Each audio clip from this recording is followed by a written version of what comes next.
Today I want to talk about something called shared delusions. Um, at the same time, I'm going to integrate that with delusions of persecution and um, learned helplessness.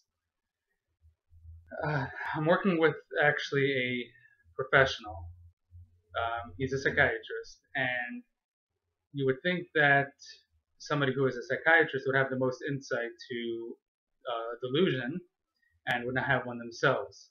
But there's actually a phenomenon called this shared delusion, which means that when somebody is exposed to delusions um, and also predisposed to delusions, then that combination can actually be extremely toxic. For example, um, a psychiatrist can treat patients for many years who have bizarre or at least unrealistic delusions and will see their beliefs as delusionary.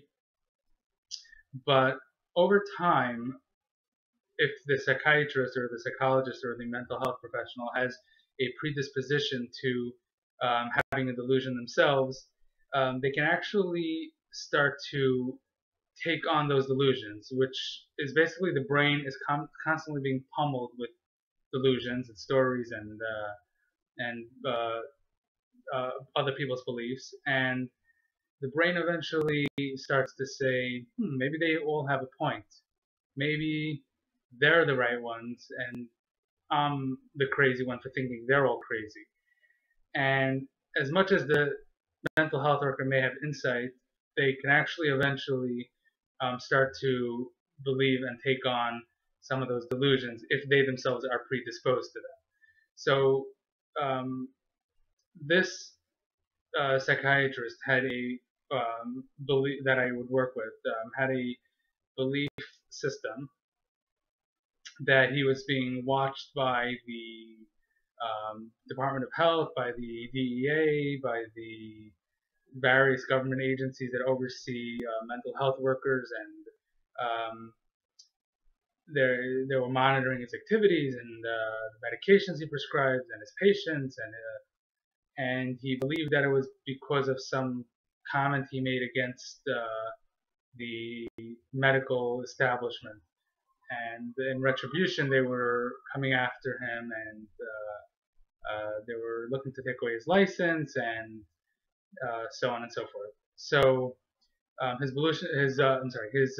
delusion became more and more bizarre over time. And during one of my conversations with him, I just allowed him to talk, and I felt that that would betray the source of the delusion.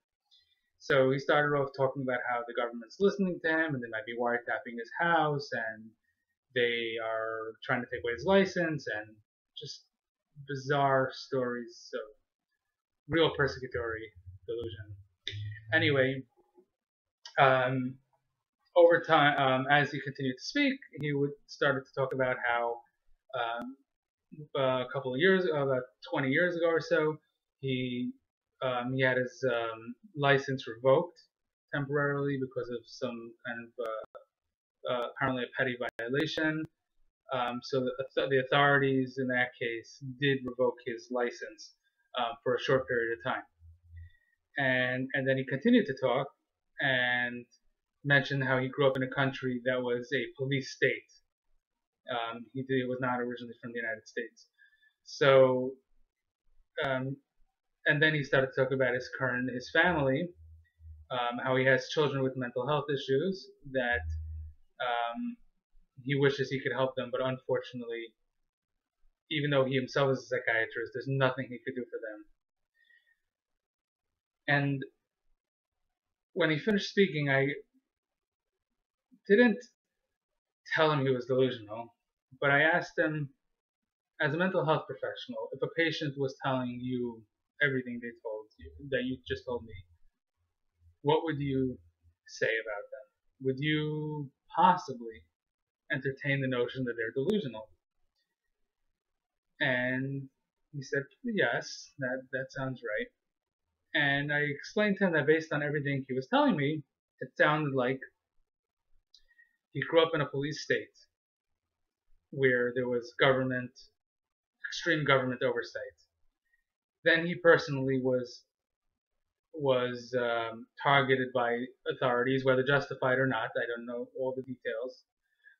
And his license was revoked. And those two traumas, let's call them, sit in the brain, and they become the precursor for a delusion of persecution.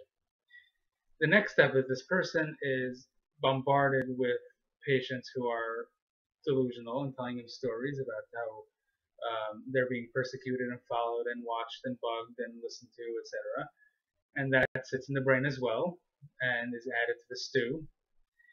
And then comes the fact that he has what's called learned helplessness, where as opposed to a regular parent who may have a child who is autistic or has a mental illness, he's actually a mental health professional who's supposed to be helping these people.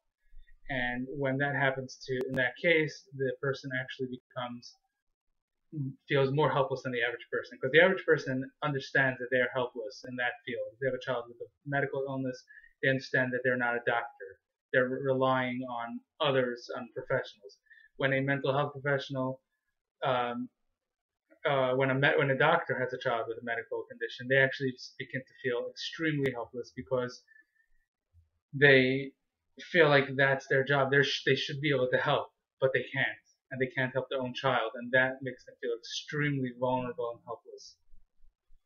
And here you have a mental health professional who is extremely helpless, and that is his reality, his real, true reality. And what the brain does is it takes the mixture of a history of living in a police state, a history of being targeted by authorities, whether justified or not, the fact that this person has a very unfortunate and helpless reality, and it combines that with the toxic bombardment of delusions by other people, and it creates what's called a shared delusion, where the person actually takes on the delusions that they've been bombarded with over all these years, and they begin to create their own delusion. And he became a paranoid, delusional individual. He was still seeing patients, still treating patients, but he himself believed that he was being persecuted. And I explained to him that I believe he's being extremely paranoid, and that he's creating what's called a false reality, because he cannot deal with the true reality, which is that he has children with mental illness. He, and he has learned helplessness, and he has been persecuted in the past, and the brain creates what's called a false reality, which allows it to cycle in the delusion of persecution. As distressful as it is, it's an escape from what's really happening. Because in the delusion of persecution, the person believes that if they are careful enough, if they attack back enough, if they counteract the persecution, they feel empowered, and that's the key word here. The antidote to helplessness is empowerment, and he believed that his brain created a false reality that caused him to believe that he was being persecuted, and if he's being persecuted, then there's a persecutor, and if there's a persecutor, then he can challenge that persecutor. Illegally in his case, so there wasn't anything of concern, but he was extremely entrenched in his delusion, and he was in what I call his hamster wheel of his false reality. And over time, I explained to him that what he's looking for is empowerment. He feels helpless, he feels persecuted, he has been persecuted, and his reality is very unfortunate, and he is helpless in many cases, many instances of his unfortunate reality. Life has dealt him a very difficult blow in many ways, and I explained to him that the key to becoming empowered is not by creating a false reality or a delusional reality and then fighting those non-existent enemies. The way to become empowered was to find self-empowerment, to find empowerment in the fact that he was a mental health professional, in the fact that he does help many people, that many people are living happier and better lives because of him. The fact that he is able to give his children as a better life than they would have had with a parent who was not themselves a mental health professional. The fact that he had a house and a marriage, and he had a lot going on for himself. He had his health, his physical health, and of course he went back and forth. He would get sucked back into his delusion and connect the dots and show me articles and proof and evidence that he is being persecuted. And there's a lot of dot connecting, but of course it's 0 plus 0 plus 0 plus 0 still equals 0. And I explained that to him, and he did have enough insight to slowly understand his persecution, or his delusion of persecution. And the key to getting him out of it was helping him to understand what caused it, the chain that got him to where he is, and that allowed him to claw back out of it. Of course, it didn't happen overnight. If someone believes that they're being watched and persecuted, just because they know they have a delusion, they're not going to suddenly take all that evidence and throw it out the window. But over time, understanding that as a child he grew up in a police state, understanding that he had been targeted by authorities, and understanding that he does have a sense of learned helplessness, which is something that he also experienced while he was targeted when he had his license revoked. He was told that he can't defend himself, so that was plus the fact that he had children with mental health issues, and he himself was a mental health professional and could not help them.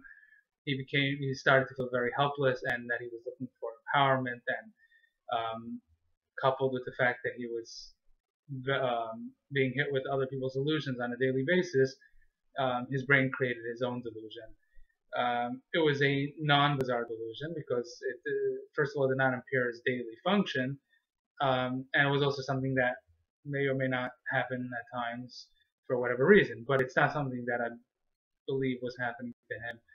And as he got more and more insight into what was happening and why it was happening, he was able to work his way out of it. Of course, there's no magic cure, and it takes time and a lot of effort, and he's still struggling, and that's understandable, but we were able to get to where we are today, and I believe that he's a lot happier for it. So that was what I wanted to share today, was about the combination of primarily how somebody could actually be a mental health professional themselves and be delusional, and sometimes the fact that they're a mental health professional can actually make them more likely to be delusional than the general population if they're predisposed to it, and if they have the set of events that can lead them up to that. And again, that's because they're always being hit with delusions, and that gives their brain something to one day wake up and say, maybe they all have a point. So that's what I wanted to discuss today. I found it very fascinating, and if anybody has any questions or comments, please feel free to share them, and I'll be more than glad to respond.